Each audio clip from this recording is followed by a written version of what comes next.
سر آج میں نے ایک ویڈیو دیکھی، اس میں کہ اہل حدیث اسکالر ہیں، وہ کہہ رہے تھے کہ جو حضرت علی سے متعلق ایک حدیث پاک ہے من کنت مولا، اس کے متعلق وہ بحث کر رہے تھے کہ یہ ہمیشہ اس کا مطلب غلط لیا جاتا ہے کہ حضرت علی کو کہنا تو حضور یہ چاہ رہے تھے کہ جو ان کو دوست رکھتا ہے، جو مجھے دوست رکھتا ہے وہ ان کو دوست رکھے، جو مجھے اپنا محبوب رکھتا ہے وہ ان کو محبوب رکھے.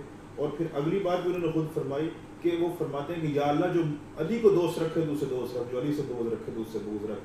لیکن وہ ساتھ یہ بھی کہہ رہے ہیں کہ اس کا مطلب عوام نے غلط لے لیا، تو مجھے کنفیوژن ہو رہی ہے. جی اس کے دیکھیے اس کے دو پہلو ہیں آپ. جی ہاں اس کے دیکھیے اس کے دو پہلو ہیں. ایک پہلو اس کا یہ ہے کہ حضرت علی کے حوالے سے یہ جو روایت ہے، جو انہوں نے کہا کہ واقعے کے علاوہ سیاق اور سباق سے کاٹ کے بیان کی جاتی ہے، یہ بات یوں نہ کہیں کاٹ کے بیان کی جاتی ہے، بلکہ یوں کہیں کہ عام طور پہ رواج یہ ہے کہ اس واقعے کو پورا بیان نہیں کیا جاتا، اور اس واقعے کا ایک حصہ جو متعلقہ ہے ضروری ہے وہ بیان کر دیا جاتا ہے. اور اگر پورا واقعہ بھی بیان کریں تو جو کچھ لوگوں کی کوشش ہے کہ اس سے اگر معاذ اللہ حضرت علی کی شان گھٹ رہی ہے تو وہ نہیں گھٹتی.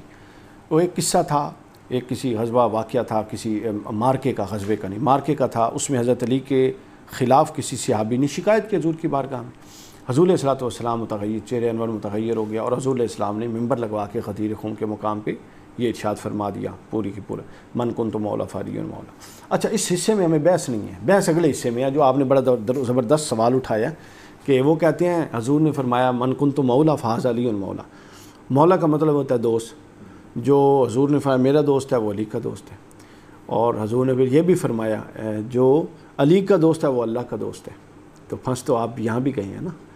لیکن میں آپ کو ایک بات بتاؤں، آپ ان سے یہ کہیں، باقی باتوں میں تو آپ یہ کہتے ہیں کہ حدیث کے لفظ یہ ہیں، تو میں بھی یہی کہتا ہوں کہ اس میں آپ اردو کے ترجمے کو چھوڑ دیں. مولا کے 25 کے قریب معنی ہے. مولا کا معنی دوست ہے، مولا کا معنی مددگار ہے، مولا کا معنی بہت سارے ہیں. اب میں آپ کو بتاؤں، ہم معنی میں ہی نہیں پڑھتے، ہم ان کو یہ دعوت اصلاح دیتے ہیں کہ وہ حضور نے لفظ کیا استعمال کیا، من کنت مولا فہذا علی مولا، مولا کا لفظ استعمال، لہٰذا وہ چھوڑ دیں، معنی اپنی مرضی کریں. حضرت علی کے ساتھ مولا پڑھنا اور بولنا اور لکھنا شروع کر دیں، اور نیت یہ رکھیں یہ سنت ہے، وہ لفظ ہے جو حضور نے بولا تھا، جس مفہوم میں حضور نے بولا تھا اس مفہوم میں ہم بول رہے ہیں. کہیں پہ لکھا ہوا ثابت ہے کہ حضور کا یہ مفہوم مراد تھا؟ یہ اپنی اختراع ہے. ایک طبقہ اپنی اختراع لیتا ہے، دوسرا طبقہ مولا کے معنی کا اپنا مفہوم لیتا ہے، تیسرا اپنا مفہوم لیتا ہے. یہ موم کی ناک ہے، جس طرح مرضی موڑ دیں. تو لہٰذا اس بحث میں ہی نہ پڑھیں مولا کا لفظ صحیح حدیث میں ہے یا نہیں ہے، آ گیا. لہٰذا آپ بحث کو چھوڑ دیں اور اس کو چھوڑ دیں کہ کس معنی میں لیا.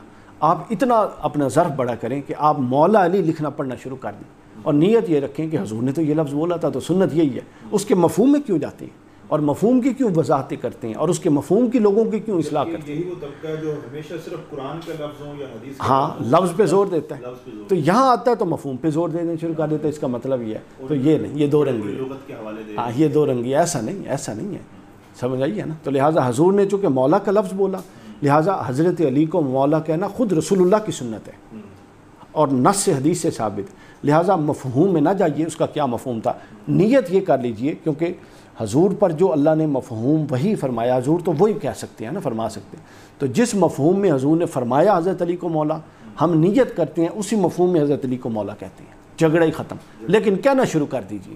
یہ بالکل ویسے ہی ہے. قرآن نے کہا حضور علیہ الصلوۃ والسلام پر درود و ان اللہ و ملائکتہ یصلون علی النبی یا ایھا الذین آمنوا صلوا علیہ وسلموا تسلیما. اب ایک طبقہ اس بحث میں الجھا رہا ہے، سلام کھڑے ہو کے نہیں پڑھنا، سلام فلاں جگہ نہیں پڑھنا، فلاں جگہ نہیں پڑھنا. قرآن یہ کہتا ہے کہ سلام پڑھ لو. قرآن نے نہ کوئی شکل متعین کی ہے. جو شکل متعین کرتے اور پابند کرتے ہیں وہ بھی غلط کرتے ہیں، اور جو اس تعین شکل کی بنیاد پہ سلام پڑھنے کے منکر ہیں کہ فلاں جگہ جائیں تو پڑھ سکتے ہیں یا نہیں پڑھ سکتے، قبر شریف پہ پڑھ سکتے ہیں یا نہیں پڑھ سکتے، یہ اس سے بڑی جہالت ہے. تو لہٰذا ہم میں سے ہر طبقے نے، وہ بریلوی ہو، وہ دیوبندی ہو، وہ شیعہ ہو، وہ اہل حدیث ہو، ہر طبقے نے اپنے طبقے کے پیراڈائم کو مد نظر رکھتے ہوئے قرآنی آیات اور احادیث صحیح دونوں کا مفہوم متعین کر کے رکھا ہے، اور اپنے طبقات میں وہی مفہوم سمجھاتے پڑھاتے ہیں. اگر یہ وسعت دیں جو ہم بیان کر رہے ہیں، یہ وسعت والی بات ہے نا. دیکھیں آپ بحث کو ہی چھوڑیں، مولا کا لفظ اس معنی میں ہوگا جو اللہ کے رسول نے بولا. یہ ثابت ہو جائے کہ لفظ بولا ہے، لفظ بولا ہوا ہے، یہ ثابت ہے. اس وہ چھوڑ دیں، سلام کھڑے ہو کے آپ کو پڑھنا، ہاتھ باندھ کے پڑھنا، فلاں جگہ پڑھنا، اگر اعتراض ہے نو پرابلم، سلام پڑھنے میں تو حرج نہیں ہے، وہ تو قرآن کا حکم ہے۔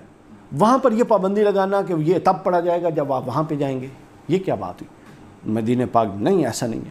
تو لہٰذا ہر طبقے میں حضرت یہ مسئلے مسائل ہیں، اور ان تمام مسائل کا حل یہ ہے، ٹھیک ہے، جس کی طرف ہم نے ابھی آنا نہیں ہے، یہ قرآن مجید ہے۔